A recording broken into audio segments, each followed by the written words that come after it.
Years. The 7 News I-Team's Lisa Fletcher has been reporting on a chemical used in common medical plastics, raising questions about its safety for newborns and for cancer patients. And now a major new study is putting global numbers to those concerns, linking that same chemical to millions of premature births and tens of thousands of infant deaths.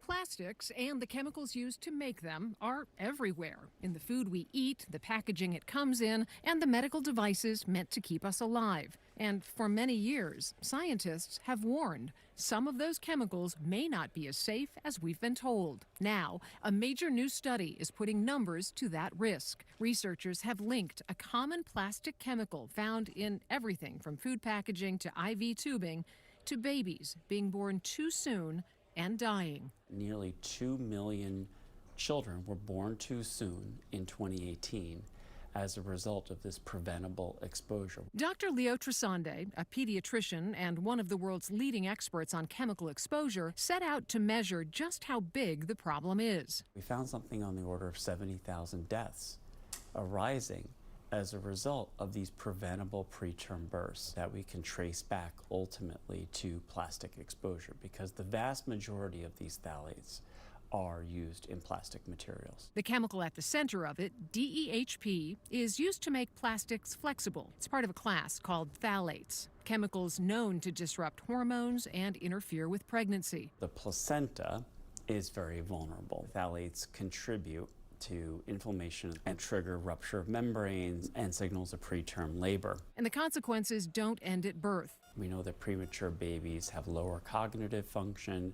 They also have increased cardiovascular risk in later life, including adulthood. While many of those deaths are happening in countries without advanced medical care, the exposure itself is global, including here in the United States, where Trisande links this chemical to tens of thousands of premature births every year. We don't have to be exposed to toxic chemicals when we go into the hospital. In 2024, we exposed how this same chemical, DEHP, used in hospital IV bags and tubing, can leach directly into the body, undermining some chemotherapy treatments and posing a risk to vulnerable babies. We know that babies in the newborn intensive care unit are among the most highly exposed per unit. Some hospital systems have started to phase it out. A few states have taken action, but whether a baby is exposed can still depend on where they're treated. If we can minimize something with a product that doesn't cost that much more money, it's a no-brainer. But it doesn't solve the problem of plastics that are unavoidable in daily life, in part because of a little-known loophole in federal law called generally recognized as safe, or GRAS.